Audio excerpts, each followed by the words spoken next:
Bora, rosadinhos, etc. e talk? Olá, prazer, me chamo Vanessa Gomes e sou a fundadora do Rosácea Grupo, uma rede voltada para quem tem pele sensível e com rosácea. O nosso foco é espalhar informações e mostrar que podemos sim conviver com essa condição de pele.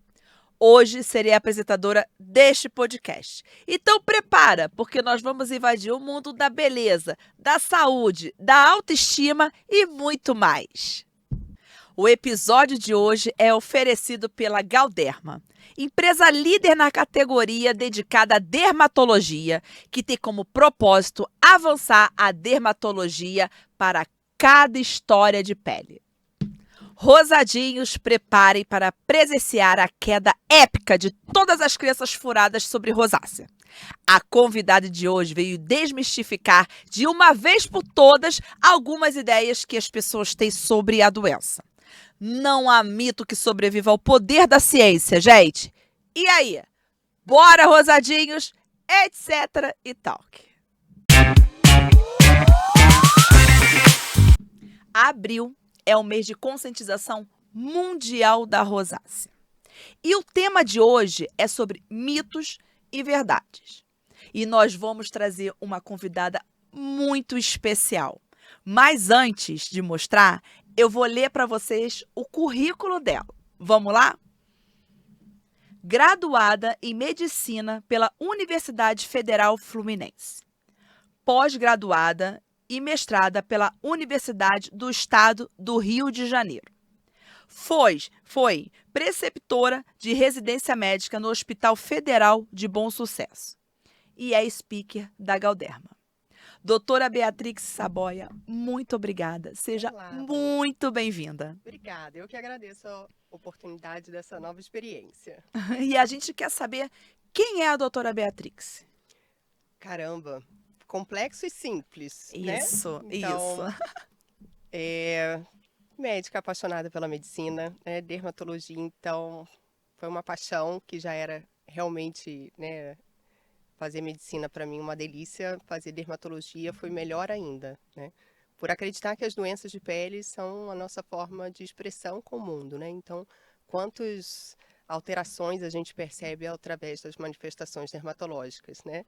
E, assim, sou super objetiva, virginiana clássica, então, assim, adoro ver realmente os mínimos detalhes e eu acho que a partir da pele eu consigo ver evolução, a piora, a melhora, né? E isso me deixa muito confortável em trabalhar com dermatologia. Uma curiosidade, quando você decidiu fazer medicina, você já sabia que você queria ser dermato ou não? Aconteceu lá, Não, o a medicina encanto. vem desde a infância, sabe, Vanessa? Aham.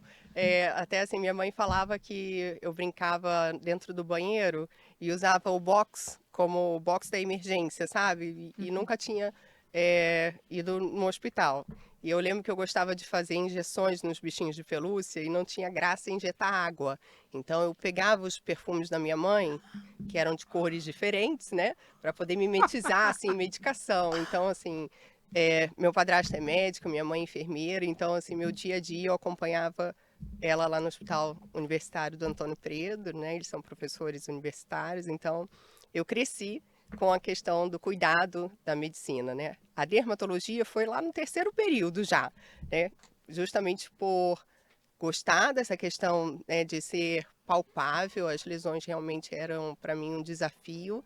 E é muito interessante que eu vejo assim na dermatologia as lesões podem coincidir no seu formato e na sua manifestação, mas às vezes assim é um pequeno detalhe, é o brilho, é a localização, é a forma que ela se comporta e se manifesta que dá o diagnóstico diferencial. Nossa, gente, atenção, hein? Não é? Doutora, eu vou fazer uma pergunta muito fundamental para nós que somos rosadinhos. O que é rosácea e os seus sintomas? Ok, então, acho que a principal questão é encarar a rosácea como algo inflamatório e de comportamento crônico que vai oscilar ao longo da vida, né? Então, assim, ter essa consciência, né? A gente veio de uma construção de conceito mesmo da doença, de trazer essa questão inflamatória, de não ser infecciosa, né? Então, acho que essa é a principal conceito, é a gente entender. Se a gente já entende isso, que é algo inflamatório e crônico, eu acho que já é uma boa base. E os sintomas? Qual foi aquele sintoma mais inusitado que você deparou no consultório? Então, os dois principais sintomas da rosácea é o que a gente chama eritema facial fixo, que é aquela vermelhidão, né? Aquela pessoa que está sempre rosadinha, né? E o flushing, né? Que vem aí do inglês da descarga, né? Que tem aquela característica da vasodilatação, da sensação de ardor e queimação. E assim, de sintoma, fazendo agora uma retrospectiva, assim, eu lembro que eu atendi uma vez um paciente que ele entrou no consultório, eu tive um professor maravilhoso lá na UERJ que falava que o diagnóstico começa na recepção, né? E aí, quando ele entrou, eu vi, era só um nariz vermelho, né? E aí eu falei, gente, o que esse paciente tem, né? Só a ponta do nariz vermelho, era super curioso. E ele até mesmo se comparava à rena do Papai Noel, o Rudolph, que tem só o nariz vermelho. E era rosácea, né? Então, assim, ele tinha, depois no exame, a gente vê que tem as alterações oculares de rosácea, e aí eu acabei tratando a rosácea dele. Então, esse foi o mais inusitado e a característica mais comum é o rosadinho. É o rosadinho, né? E acabou que ele sabia que era ou não? Não, nunca tinha tido, era o primeiro episódio dele, era um paciente jovem, né? Então, foi o primeiro diagnóstico dele. É porque muita gente acha que a rosácea é apenas uma vermelhidão no rosto. Isso é verdade? Então, não, né? A gente tem, assim, é uma doença espectral, onde ela pode flutuar entre diferentes fenótipos, né? Que seriam as manifestações de rosácea, que vai desde aquele rosadinho, que fica fixo, né? Até mesmo os estágios mais inflamatórios e mais graves, né? Então, pode cursar com pápulas, pústulas, né? As telangiectasias, que são bastante característicos, né? E os estados que a gente chama de fimatoses, que você tem um aumento principalmente da região do nariz, que é o mais comum, mas também pode acontecer no queixo, na região da testa, né, que é aquela proliferação do tecido mesmo, da glândula sebácea, dos folículos e toda a unidade que envolve as alterações na doença. E a gente sabe que existem muitos mitos sobre a rosácea, né? E são mitos absurdos, né? E eu queria saber de você, qual é aquele mito que você mais acha que chegou lá no seu consultório e você falou assim, que absurdo esse mito? Então, eu percebo que às vezes alguns pacientes enfrentam preconceito de que a rosácea está ligada ao uso excessivo de álcool, né?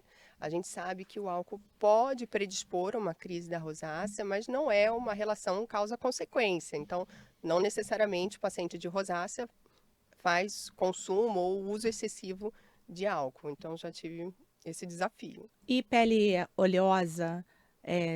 Escuta, tá, quem tem pele oleosa não tem rosácea. Então, a gente... Mito ou verdade? Então, não é verdade, né? A gente vê pacientes de rosácea com pele oleosa e vê pacientes de rosácea com pele seca.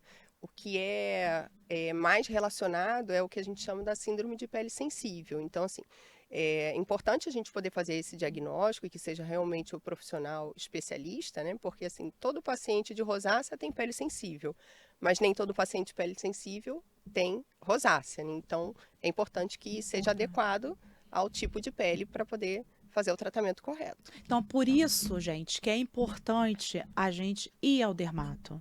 Eu sei que nós, grupos de apoio, a gente ajuda, mas a ida, a manutenção é muito importante ir ao dermato para ele poder ver não só a sua rosácea, mas também ver o seu tipo de pele. Verdade ou mito? Super verdade. E ela tem cura? Não tem cura.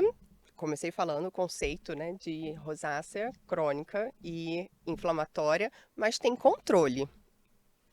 Isso é importante. Super. E até, assim, tem um estudo muito interessante que foi publicado na Nature, feito com gêmeos, né? E aí chegou-se à conclusão no final do estudo que tem a questão da predisposição genética, mas que 50% das manifestações da rosácea tem a ver com os fatores externos, né? Então, o controle dos gatilhos, né, é super importante para que você vai continuar tendo o diagnóstico de rosácea e por isso você vai aprender com os seus sintomas e tentando evitar realmente os gatilhos, mas ela é controlável. Eu tô te perguntando isso da rosácea ter cura, por quê? Porque existem rosadinhos que conseguem controlar a rosácea por mais de 10 anos.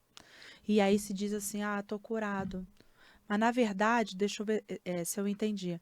Não é porque tá controlada há 10 anos é que teve cura. Não é isso? Ele simplesmente Isso, controlou, mas que pode exatamente. voltar a qualquer momento. Isso, assim como a gente fala também do diabetes, né, da hipertensão, é diferente, por exemplo, de uma pneumonia. Né? Você teve diagnóstico de pneumonia, usou antibiótico, curou, virou a página. Agora, uma vez você teve diagnóstico de diabetes ou hipertensão, por mais que você não receba as medicações, mas aquele controle, aquela mudança do seu modo de vida é essencial, vai ser para sempre. Eu queria abordar um assunto com você, porque a gente sofre muito constrangimentos, tá? E preconceitos. Acreditem, gente. E uma das coisas que a gente mais ouve, que eu acho que mais machuca, pelo menos comigo, mais me machucou, foi dizer que a rosácea ela é contagiosa, que pega, que não chega perto não porque pega. Doutora, você pode falar um pouquinho sobre isso pra gente? A rosácea, ela pega, ela é contagiosa? Então, de jeito nenhum, né? É uma doença inflamatória crônica, não infecciosa. Talvez as pessoas confundam, você falando agora assim para mim, Vanessa, me veio à cabeça, que às vezes a gente faz o tratamento com o uso de antibióticos. A gente sabe que a rosácea está relacionada a um micro-organismo, é um dos fatores no mecanismo da doença, que é um ácaro, né, que está ali na nossa pele, que quando tem a agudização, ele aumenta a sua densidade, né, que é o Demodex folliculorum. Então, muitas vezes a gente recorre a medicações como antibiótico e antiparasitários para poder ter o controle dessa proliferação, mas também tem ação indireta inflamatória, né? Então, infelizmente, as doenças de pele sofrem uma grande estigmatização, é alvo de preconceito, mas aí eu acho super importante o seu trabalho para trazer essa educação para a população e oferecer ajuda aos pacientes que sofrem da doença. Obrigada. E outra coisa que eu quero te perguntar se é mito ou se é verdade. A rosácea, ela só dá em mulheres?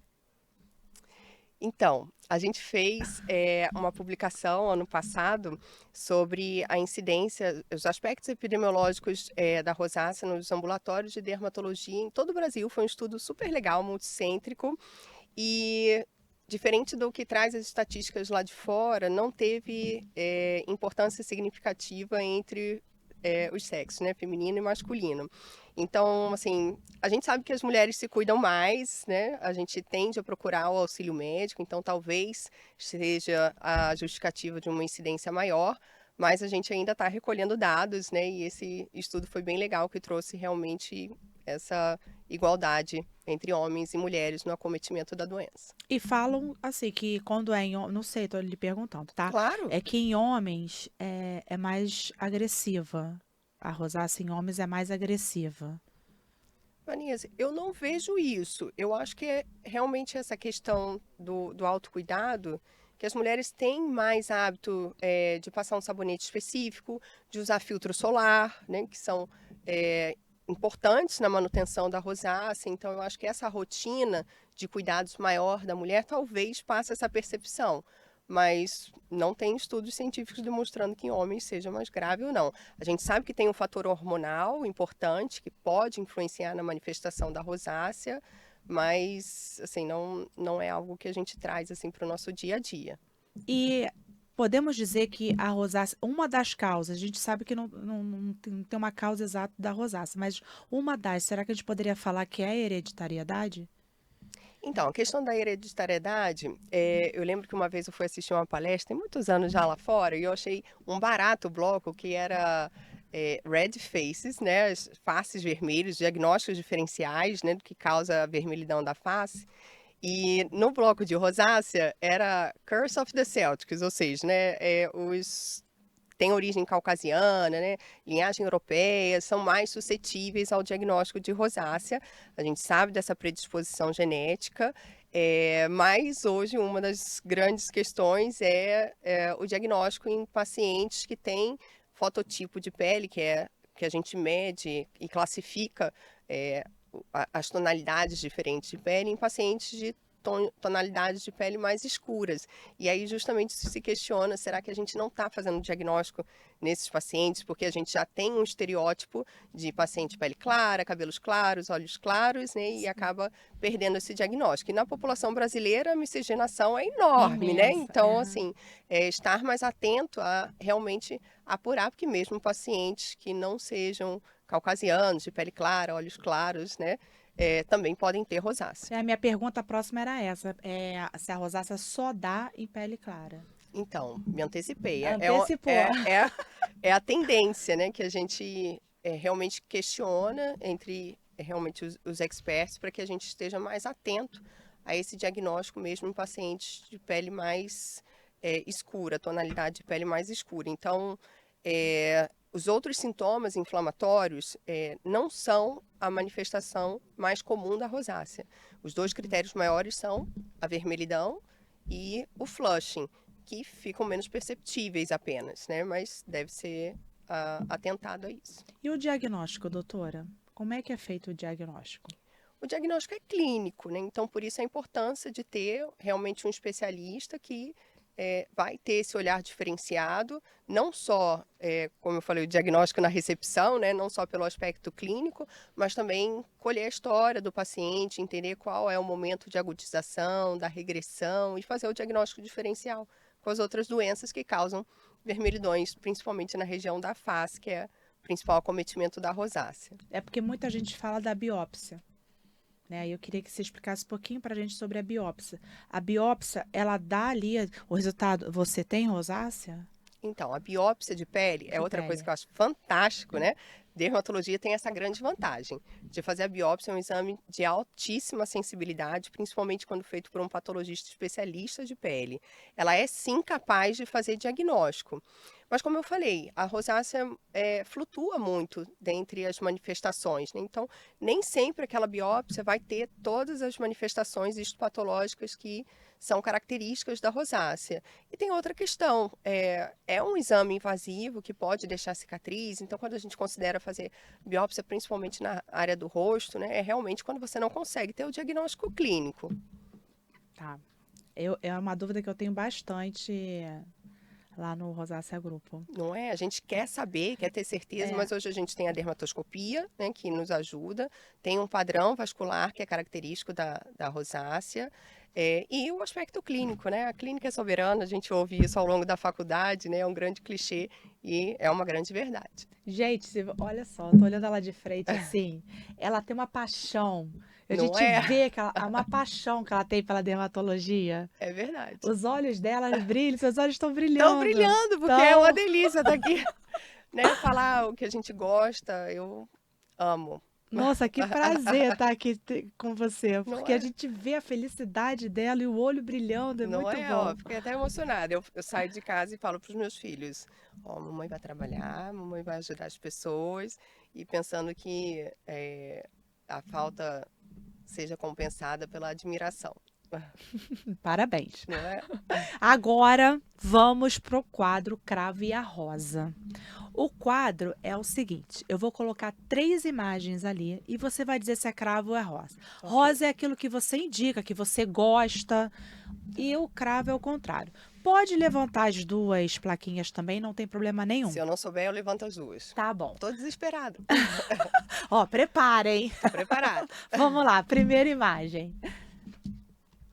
Tcharam, bebidas alcoólicas. Vamos falar de rosácea, vamos falar em tudo geral. Então, é cravo, né? Porque a gente sabe que é um dos gatilhos, principalmente para rosácea, para o flushing, por causa da vasodilatação, né? Mas como eu falei, do estereótipo, né? É o consumo em excesso e nem sempre vai ser o gatilho para pacientes de rosácea. Tem paciente de rosácea que não manifesta, mas assim, é algo que a gente realmente recomenda porque pode desencadear uma crise. Tá, antes, peraí, gente, segura a imagem. É uma dúvida. Gatilho, eu chego lá no seu consultório, aí, oi, doutora, eu vim me consultar, aí você vai me perguntar, você já identificou seus gatilhos? Eu falei, já. Você manda eliminar ou evita os gatilhos? Ah, gente, nunca manda eliminar. Não. Tem que manejar. Eu acho que é manejo da crise, é contorno de objeções que a gente fala, né? Você não vai evitar, não dá pra gente viver numa bolha.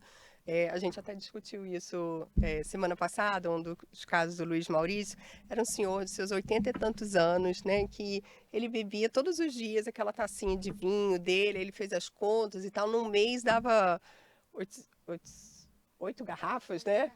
Uma coisa assim. Aí não vou pedir para tirar, né? Então eu acho assim, é diferente. Aí vira uma coisa muito conceitual. Eu, como profissional de saúde, oriento, né? Mas eu não vou proibir o meu paciente. É igual fotoproteção. Poxa, ele faz kitesurf. Eu vou tirar esse prazer da vida dele? Eu vou conscientizar. E eu acho que naturalmente, né, o paciente vai entendendo, vai se conscientizando que talvez 8 garrafas sejam muitas, né? Porque é, Então, né? assim, eu acho que proibir não é a palavra. Acho que a gente passou desse período, desse método de aprendizagem. A informação está ali, né? Eu, como profissional de saúde, te dei essa informação. Ó, isso aqui, observa. Se quando você experimenta não tomar, né? E aí ele vai pesar custo-benefício e fazer as suas escolhas, né? É, tá bom. Próxima. Tantã. Suspense. Exposição solar. Também cravo, né? Cravo, né? É a principal, né? Mais de 80% aí dos fatores ambientais responsáveis pela agudização da rosácea é a exposição solar. Então, como é que a gente cuida, como é que é a proteção, o que que a gente pode fazer para se proteger ao máximo? Então, isso é algo que eu enfatizo. Vai fazer sempre parte do meu receituário para qualquer cuidado de pele, mesmo sendo rosácea ou outra dermatose, né? Acne, ou paciente que quer rejuvenescer. Então, assim, grande importância assim, no meu receituário é o uso do filtro solar e o comportamento de evitar a exposição solar. Porque tem estudos, inclusive, demonstrando que as pessoas que usam filtro solar são justamente aquelas que se expõem mais ao sol. E aí também uma grande professora minha, na UERJ, a Luna Azulay, sempre falava isso, né? Fotoproteção não é igual ao uso do filtro solar, é mudança de hábito. Então é algo que eu enfatizo, porque é o principal causador de agudização de rosácea. E assim, proteção é em tudo, né? Não precisa ter rosácea para isso. Exatamente, né? Porque a gente tem duas formas de funcionamento, né? Existe o funcionamento cronológico e existem os danos causados pela fotoexposição. E hoje a gente fala não só de radiação UVA, UVB, a gente está falando de luz visível, luz azul, né? Das tecnologias, o infravermelho, que ao longo do tempo vão causando alterações. E o que a gente se preocupa mais são as neoplasias, né? Então, assim, são vários ganhos, eu acho, que o paciente que faz a fotoproteção, seja por conta da doença, ou seja porque quer fazer uma rotina de cuidados com a pele, vai adquirir se ele adotar esse tipo de comportamento, né? Você falou aqui agora sobre a luz visível, né? A luz azul. Você é a favor de usar protetor solar em casa ou no escritório, ou alguém que usa muito celular, alguém que usa muito computador? Então, Vanessa, a gente assim sabe que a longo prazo isso pode ter um dano para a pele. E hoje, assim, existem tantos produtos disponíveis no mercado que associam muitas vezes, assim, a hidratação com fotoproteção, fotoproteção com efeito base, maquiagem, né, para as mulheres que querem manter uma coloração mais homogênea de pele, antioxidantes com fotoproteção, clareadores com fotoproteção. Então, assim, é uma diversidade tão grande de produtos tão bons que eu indico usar. Eu sou a louca do protetor Não é? solar. Eu uso o tempo inteiro. Até em casa, porque o celular, como eu fico muito no celular e no computador, é gatilho para mim. Tá vendo? Já começa, e eu senti, ó, eu não sabia. E aí eu tava trabalhando lá, tá, né? E aquilo esquentando, esquentando, eu falei, cara, eu acho que eu vou botar um protetor solar aqui. Não é? Pronto, resolveu o meu problema. Isso é super legal, Vanessa, porque assim, não só para pacientes de rosácea, mas para pacientes que fazem dermatite de contato, dermatite atópica, né, que causa alguma alteração de pele, às vezes é um desafio a gente conseguir identificar o que está causando. E eu oriento, às vezes, fazer um diário, realmente, porque assim, ninguém melhor que o próprio paciente para se autoconhecer. E isso é super importante porque gera consciência e aí Sim. gera possíveis modificações de hábitos de vida, né? São as escolhas. Então, aquela informação está ali, ele adquiriu a informação que muitas vezes a gente, no atendimento, não consegue perceber, mas a doença dermatológica está dentro de um contexto, né? Então, é interessante que a gente também entenda o paciente dentro desse contexto e ele também faça esse autoconhecimento. Maravilha. Próxima. Esfoliante facial. Cravo rosa. Então, acho que eu vou ficar sempre no cravo, né? Eu sei que tem pessoas que gostam de fazer aquela esfoliação para fazer renovação, às vezes vai numa festa, né? Quer fazer aquele dia de princesa e tal, a rotina de skincare, mas assim, não é algo que a gente preconiza, né? O esfoliante facial, às vezes quando tem alterações muito específicas, podem até ser indicados, mas para pacientes de rosácea, como eu falei, todo paciente de rosácea tem pele sensível, né? Síndrome de pele sensível. Então, a esfoliação realmente pode ser prejudicial. Ou seja, não é indicado. Não, não indico. E quem não tem rosácea? Então, Porque tem muita gente que pontuais, acha que isso é necessário. exato, esponjas, né, buchas de banho, é algo que a gente não preconiza. A pele realmente, assim, é fantástica. Sou apaixonada pelo funcionamento. Tem uma piadinha que a gente fala entre as especialidades e a piadinha para dermatologia é trate antes que desapareça. Porque ela tem uma capacidade de autorregulação muito elevada, né?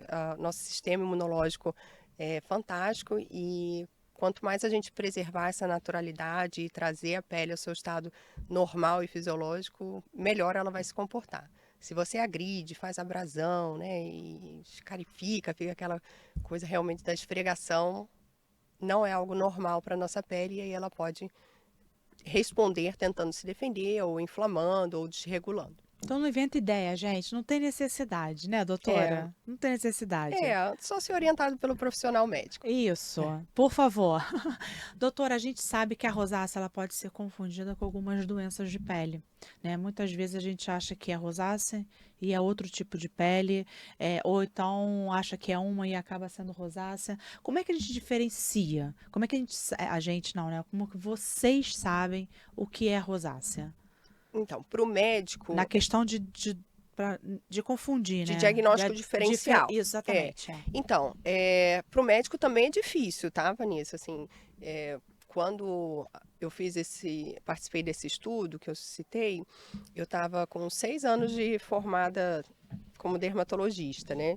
E aí eu fiquei olhando os critérios diagnósticos e tal, e na época eu falei assim, poxa, sabe que eu estou tendo assim uma certa dificuldade de fazer, né? Deve ser porque eu estava na época eu era preceptora de residente, eu não podia, né, perder minha pose. E assim, o curioso é que mesmo até hoje, depois de 2008, que eu Uns me bons formei, anos. né, essa dificuldade ainda vem. Então, assim, é realmente um desafio para o dermatologista, mas existem algumas dicas que a gente pode diferenciar. Então, por exemplo, da acne costuma causar os cravos, que a gente chama de comedão, a distribuição das lesões é diferente, o comportamento, as características ao longo do tempo também, que a gente pode, na hora da anamnese, que é aquela entrevista com o paciente, poder fazer o diagnóstico diferencial. Para o paciente, é realmente também um pouco mais difícil, porque também pode acontecer de ter o que a gente chama de overlap, que é a sobreposição de doenças. Então, eu já tive paciente que, ok, vamos tratar a sua acne agora, não, agora a sua acne está controlada, vamos tratar a sua rosácea. Ou Então pode ter rosácea e acne. Pode. Rosácea e melasma, rosácea e dermatite seborreica, né, que é a caspa. Isso pode acontecer. Entendi. E qual é a principal diferença entre rosácea e acne? Eu vou falar da acne porque tem muita. Eu acho que é por conta das pápulas e pústulas. Isso. E aí tem muita confusão nisso, né? Exato. Então, como eu falei, as lesões realmente entre as doenças dermatológicas podem coincidir, né, mas a sua distribuição e o seu comportamento vão se diferenciar. Então, na acne, por exemplo, na acne da mulher adulta, já que a rosácea também incide numa faixa etária adulta, e ela costuma acometer um pouco mais a região da mandíbula, tem os cravos e comedões também que vão diferenciar. A acne deixa cicatrizes, né? A rosácea já não, que são mecanismos inflamatórios diferentes.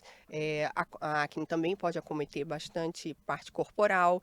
Já a rosácea, existe rosácea extrafacial, mas é menos comum. Então, são esses aspectos que ajudam a diferenciar.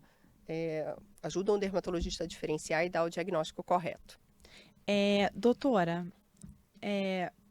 você, no seu consultório, tem mais pessoas que chegam lá e têm acne ou rosácea? Não, a acne é ainda a grande campeã. É uma grande campeã, É. né?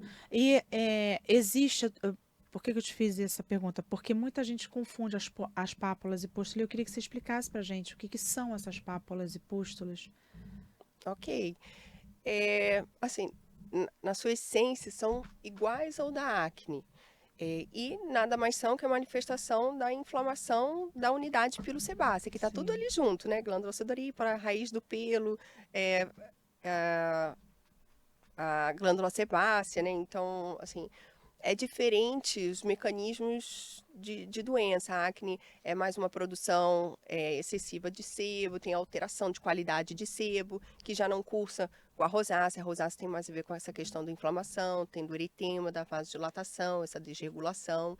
Então, são realmente nuances das lesões que vão permitir esse diagnóstico diferencial, mas é muito comum.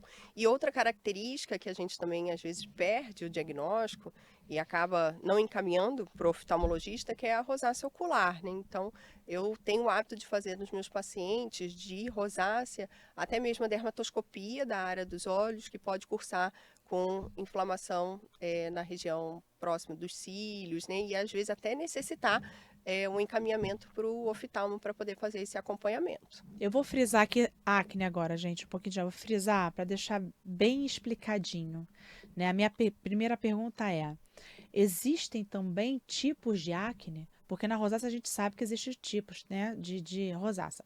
Acne também tem isso? Tem os graus, né? Que a Não gente sei. avalia a gravidade da acne. Aham. Mas, assim, não flutua tanto quanto a rosácea. A gente até teve um novo consenso com uma mudança da classificação, né? A gente consegue engessar um pouco mais a classificação da acne e já não consegue fazer isso com a rosácea. Uhum. Então, a acne, realmente, a gente vê que o paciente vai desenvolver aquele estado inflamatório e permanece nele. Tá, e existe aquela acne que a gente sabe que tem na adolescência, né? Mas Uhum. também existe aquela acne que já vai acima dos 30 anos, que a gente fala, pô, parece que eu tô adolescente, tô vivendo a adolescência de novo, que é a chamada acne da mulher adulta. Pode explicar um pouquinho pra gente Então, a acne sobre? da mulher adulta realmente virou uma entidade à parte. É foco de pesquisa e muito debate. É também desafiador, porque tem uma diferença da acne do adolescente, que é mais crônico, é menos inflamatória, porém faz esse acometimento maior na mulher e tem também no homem, né? É porque realmente o acometimento é maior na população feminina, porque além da predisposição genética, né, mais de 80% dos casos de acne na fase adulta em pacientes que já tiveram acne durante a sua fase de adolescência. E tem muito a ver com a questão das alterações hormonais, né? Então, marcado na população feminina, que piora durante o ciclo hormonal, né? Ou até melhora com o uso de anticoncepcionais ou medicamentos antiandrogênicos, que vai regular essa parte hormonal. Mas também tem outros aspectos que vão contribuir para a acne da mulher adulta, por exemplo, o estresse, alteração do ciclo do sono, a dieta, a gente também tem enfatizado bastante esse aspecto. O uso de cosméticos também é uma possibilidade, então tem que realmente fazer essa análise para poder descobrir e conseguir controlar a doença. Me tira uma dúvida, se eu estiver falando besteira, me entenda. Claro, Vamos lá, vou citar um exemplo. Exemplo, nunca tive acne na adolescência, mas aí eu posso ter na fase adulta? Ou vice-versa? Ou pode, mas não é o comum. Então, por exemplo, para você, Vanessa, o diagnóstico da acne da rosácea pode ter sido confundido inicialmente com acne. Mas um dos grandes diferenciais é isso. A gente sabe que a acne da mulher adulta, mais de 80% da população tiveram acne durante a fase da adolescência. Se você é uma paciente que chega no meu consultório com lesões inflamatórias, papulosas, pustulosas, né? Eu vou te perguntar, você teve acne durante a adolescência? E quando você fala que não, aí já meu diagnóstico já ajusta um pouquinho mais para rosácea, né? Aí a gente vai fazendo o diagnóstico dessa forma. eu sempre tive essa dúvida, porque eu nunca tive acne, tu acredita? Então, é É, rosácea. é rosácea, não tem jeito. Doutora, vocês médicos vivem em constante estudo sobre doenças e tratamentos. Existe algum estudo novo sobre rosácea para atualizar a gente, rosadinhos? Então, eu penso assim em dois tópicos assim que me chamaram a atenção de novidades, de tendências, né? O primeiro foi ressaltar a importância da necessidade de manutenção da doença. Como é que a gente faz isso? Porque os protocolos já estão bem estabelecidos para a fase aguda, mas não tem protocolos bem estabelecidos para fase de manutenção. Então, essa necessidade da manutenção, mesmo quando você tem a melhora das lesões, é necessário. E a gente está caminhando, foi publicado um artigo brasileiro, que é a necessidade de pelo menos 9 meses de uso da medicação após a melhora. E o outro aspecto é o uso de medicações voltadas aí para estabilização de mastócitos e outras, né, seriam as alternativas para que realmente a gente possa pensar a conduzir esse paciente mais rapidamente ao estágio de sem lesão. Você acredita que a alimentação, ela interfere também na pele? Vamos falar de acne, vamos falar de dermatite, vamos falar de lúpus, vamos falar de rosácea, ou seja, nas condições de pele. Você acha que a alimentação, ela influi? Então, é uma outra tendência a gente discutir sobre essa questão da disbiose intestinal com manifestações de pele. Então, a gente vê muitas das vezes a regulação intestinal ajudar na melhora da pele e o contrário também. Uma desregulação intestinal ajudar na piora das doenças dermatológicas. Então, é algo ainda relativamente novo, mas a gente já tem estudos científicos comprovando essa relação, né, desse eixo pele e intestino. E exercício físico? Então, o estresse é um dos gatilhos, né, que a gente falou. Então, a gente sabe hoje dos benefícios do exercício físico, não só para a parte do corpo, mas também para a mente. Então, eu acho que ajuda no gerenciamento aí dos fatores desencadeantes. Ou seja, a gente pode fazer exercício físico, a gente que tem rosácea, porque eu queria dicas. Como é que eu vou fazer o exercício? Tem muita gente que corre ao ar livre. Uhum. Você podia dar dicas pra gente? Vanessa, eu acho que vai sempre depender da sua percepção, né, e do quanto que aquilo vai influenciar na manifestação das suas doenças. Então, por exemplo, o paciente de lúpus não vai correr na praia, né, de manhã, ele vai correr à noite. Então, tentar se adaptar e em prol de um benefício. Então, quando você tem essa consciência que aquilo pode piorar a sua doença e o quanto que ela vai impactar na sua qualidade de vida, eu acho que naturalmente, a gente, sem proibições, a gente vai tomando essa consciência e vai mudando hábito de vida, que é um desafio, né? Então, eu acho que vem aí dessa parte de educação, consciência e autoconhecimento. É a mesma coisa que musculação, né? Tipo, tem muita gente que pega muito peso e acaba entrando na crise. Diminui. Exato. Eu acho que é acomodar, ver o que aquilo fica melhor para você. A gente passa a entender isso. E outra curiosidade. Cheguei lá no seu consultório, muito vermelha, né? Aí a minha coleguinha do lado, que chegou junto comigo, chegou com muita pápula e pústula. Você olha assim, qual é o mais fácil de tratar? Eu sei que tudo é difícil, tá? Mas assim, você olha assim, poxa, eu acho que essa aqui é mais fácil do que essa. Nem que seja um tiquinho. Ó, peguei. Escolha de Sofia, hein?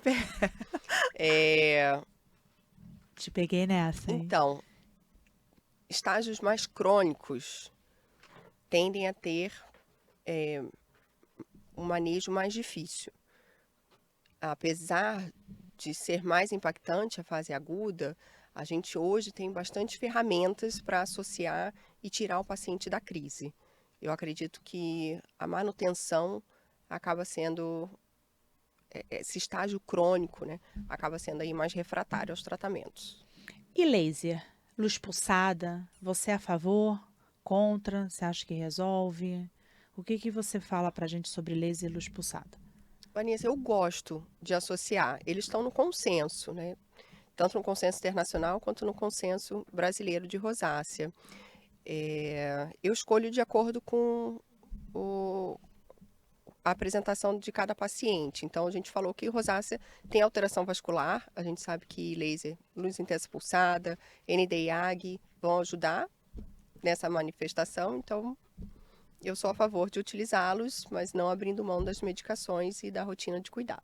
Então, podemos dizer que para controlar a rosácea existe um combo? Eu gosto de falar tratamento multimodal. Gostei dessa, Não vou é? passar a falar isso. Gostei dessa. Rosácea é multifatorial, então quanto mais vias você conseguir inibir para ativação da doença, acho que é super benéfico. Então, manutenção como dermatologista, skincare, evitar os gatilhos, descobrir e evitar os gatilhos, controlar o emocional. Não é? Gerenciar o estresse. Aí pode entrar aí um psicólogo, Super. uma terapia, Então, você indica? Todas as doenças inflamatórias, doenças autoimunes, né, tem a ver com o nosso emocional. A gente usa, por exemplo, medicações inibidores de serotonina, né, da captação de serotonina, como paroxetina. A gente usa também outras medicações, como gabapentina, para poder fazer o controle do flush. Então, tem tudo a ver, né?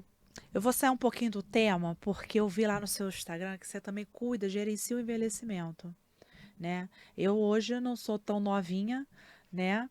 E estou no climatério há 2 anos. Aham. Então, antes de eu entrar no climatério forte, dos fogachos, a minha preocupação era eu entrar e piorar a minha rosácea. Isso era uma preocupação. Graças a Deus, estou conseguindo controlar. Uhum. Como é que você trata isso? Como é que você cuida na questão do climatério, vamos falar do climatério, da menopausa, na questão da pele em si e na Uhum. pele com condições tipo rosácea, acne, isso interfere ou não? Super. As alterações hormonais têm grande impacto na pele. Mas você já tratava sua rosácea antes de entrar no climatério, né? Oi? Você já tratava sua rosácea Rebeca, ó, antes. gente, espera aí, que foi emitir um oi, porque Rebeca que me atrapalhou. Ela tá com aquela plaquinha ali, um Tá, minuto. 1 minuto já tá. Calma, Rebeca. Desculpa, Nada, doutora. imagina. Você já tratava sua rosácea antes de entrar no Sim, climatério. sim, tratava. A gente falou que 50% das manifestações da rosácea são devidos a fatores externos. Quando você consegue fazer uma manutenção e um controle da doença, a despeito de você fazer uma ingesta de bebida alcoólica, fez alteração hormonal por conta do climatério, né? Você vai passar por esse período de uma forma mais branda ou com uma leve agudização, porque você está numa fase de manutenção e de controle. Não tem cura, mas controle. Então, te surpreendeu se Sim. durante o climatério você passou bem, né? Não piorou, porque você realmente já tinha esse hábito, o costume de cuidar da sua pele e um dermatologista para chamar de seu. Não, eu confesso que mesmo assim eu ainda fico tensa. Tudo bem. Porque é tudo, Né? tudo A gente é é muito. ansiosa, a gente quer tudo, né? É tudo muito intenso. Doutora, agora eu vou vir pro quadro Pergunta dos Rosadinhos, tá? Eu Ok. coloquei lá nos stories uma caixinha de perguntas, selecionamos 2 para você responder, tá? Ok. Vamos lá, primeira pergunta. A rosácea, e nós falamos sobre isso, mas você pode falar novamente? A Claro. rosácea é uma doença hereditária? Marina Ferrena. Então, ela é geneticamente determinada, a gente já tem marcadores genéticos, mas não é uma coisa obrigatória, assim, se seu pai tem, você vai ter. Eu já recebi pacientes no consultório querendo tratar a rosácea sem ter manifestação, porque ele viu o pai dele com rinofima, que é aquele aumento do nariz, ele tinha pavor de ficar igual o pai. Então, não é uma coisa geneticamente determinada, tem característica de hereditariedade, mas não é algo 100%, né? Próxima. Ih, olha, já tá. É a segunda pergunta, hein? Acontece, doutora. Existe algum cuidado em comum com a pele para quem ainda tem dúvidas se é rosácea ou acne? Jéssica Santos. Bom, hoje a gente fala aí como pedra-chave de cuidado com a pele, a hidratação. Pele acneica tem que ser hidratada, assim como pele com rosácea, justamente por conta da questão da autorregulação. É uma pedra-chave para a saúde da pele. Então, é hidratar bastante. Hidratar. E o Quer dizer, hidratar. É. com um hidratante adequado, né? Isso, vamos Existem falar um hidratantes pouquinho para sobre pele isso. oleosa, para pele seca, para pele sensível, né? Então, hoje existe uma diversidade grande que nos ajuda muito na hora da prescrição. Então, é a hidratação. E quando a gente fala assim, intensifica na hidratação, como é que é isso? Passa hidratante toda hora? Não, não é toda hora, né? Mas ter, assim, uma rotina de cuidados. O famoso skincare, a gente discute muito sobre esse termo, mas é o skincare prescrito pelo médico. Então, que a gente pode associar os benefícios dos componentes mais próximos aos componentes naturais da pele, com o veículo adequado, com os ativos que precisam ser entregues àquela alteração de pele. Doutora, a gente agora respondeu as perguntas dos rosadinhos, mas agora eu quero saber o que te deixa rosadinha.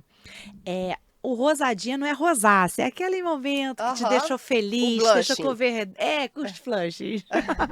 Resumiu. Não fala de flushing, blushing, né? É. Então, falar em público me deixa rosadinha. Sério? Sério. Nossa, você fala tão bem. Mas Tão... falar. Não, mas aqui é uma conversa, é uma delícia, né? Mas falar em público, plateia, me deixa rosadinha. Mas e aí, você vai? Como é que você A gente faz? administra, ué.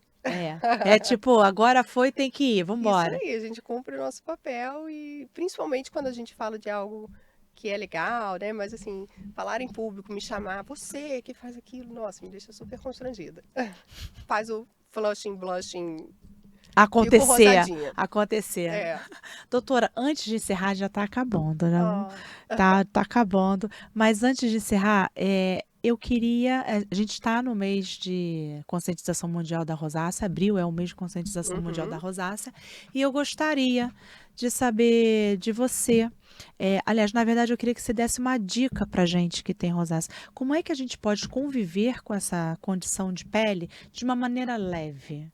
De uma maneira que, poxa, dá para viver, dá para controlar. Você podia dar uma dica pra gente?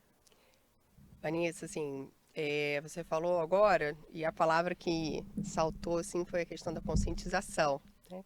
E a gente falou aqui ao longo da nossa conversa sobre essa questão da consciência, né? Então, eu acho que é isso. É o paciente tornar-se consciente da sua alteração, entender o que ela é, manejar e aceitar, né? Para que ele possa realmente ter uma qualidade de vida melhor. O aceitar é um pouco difícil. Eu aceito, mas demorou muito o aceitar. E eu gostei de você ter falado isso, porque, gente, pode parecer doido quando eu falo, gente, vamos aceitar a nossa rosácea. Mas é importante a gente aceitar, porque só assim a gente vai conseguir conhecer ela e saber lidar com ela. Não é, doutora? Não, você tem super razão. E quando você fala da questão da necessidade do psicólogo, do nutricionista, né? Então, é buscar uma rede de apoio. Não é Sim. só o dermatologista, mas ter profissionais, ter pessoas da sua família, né, que entendam, né, não vire um motivo de constrangimento para você, que entendam que você tem essa manifestação, e até mesmo evitem gatilhos, né, para poder causar isso. Então, eu acho que é a consciência e conscientizar ao redor, né, mesmo que você não seja o paciente de rosácea, mas para quem está ouvindo e conheça alguém que tem rosácea, parentes, né, possa ter aí um novo olhar e a gente consiga vencer esse preconceito entre as dermatoses. Doutora, muito obrigada. Nada. Eu estou muito feliz com a sua presença aqui. A sua energia assim, veio para mim de uma maneira muito boa. Foi o que eu falei no início. A sua alegria em falar, né? E os seus olhos brilhando, isso para mim foi muito positivo. Me fez ficar bem à vontade. Então, quero agradecer muito a sua presença aqui. Obrigada. E olha, gente, eu vou deixar aqui embaixo o Instagram da doutora Beatrix. Quem for lá do Rio de Janeiro, olha, já podem ir lá, né? Você é de Niterói, né? Eu sou de Niterói. Né? Como é que é? Niteroense. Isso, Não era isso que eu queria falar, porque acho que tem uma... Tem o Papa Goiaba. Acho que é. Eu acho que não tenho certeza, mas rola um negócio desse. Doutora, muito obrigada, Nada, tá? Obrigada imagina. pelo seu carinho, obrigada pela sua atenção comigo, com os rosadinhos, e conte sempre com a gente. Que bom que tenha sido útil. Obrigada. E chegamos ao final de mais um episódio. Se você gostou, vem aqui embaixo, dá um like, comenta. O seu feedback é muito importante pra gente. E lembrando que também estamos nas principais plataformas de áudio, no TikTok, no Instagram. Então, não tem desculpa para vocês não se informarem. Gostaria de agradecer novamente a Galderma, empresa líder na categoria exclusiva de dermatologia no mundo, que com seu completo portfólio entrega soluções inovadoras para o skincare dermatológico, dermatologia terapêutica e estética injetável. Obrigada por todo o apoio à nossa comunidade de rosadinhos. O propósito de vocês de avançar a dermatologia para cada história de pele transforma vidas e muda destinos. E aí, bora rosadinhos, etc e tal. Gostei.